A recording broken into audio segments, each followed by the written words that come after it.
Magandang umaga mga bata! Ako si Teacher Tin, your online tutor.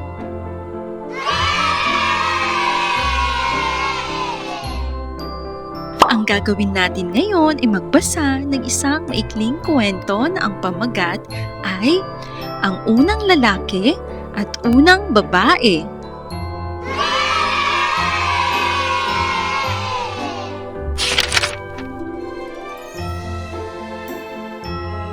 Noong unang panahon, isang ibon lamang ang nakatira sa ating lupain. Sa paglipas ng mga araw, may tumubong 2 kawayan. Sa tulong ng hamog at ulan, lumaki at lumago ang mga kawayan. Ito ang ginawang tirahan ng ibon. Minsan, may narinig na mga katok ang ibon mula sa kawayan. Tinuka-tuka niya ito at nabiyak ang kawayan. Lumabas ang isang lalaki. Ako si Lalak, wika ng lalaki. Muling nakarinig ng katok ang ibon. Tinuka ng ibon ang ikalawang kawayan.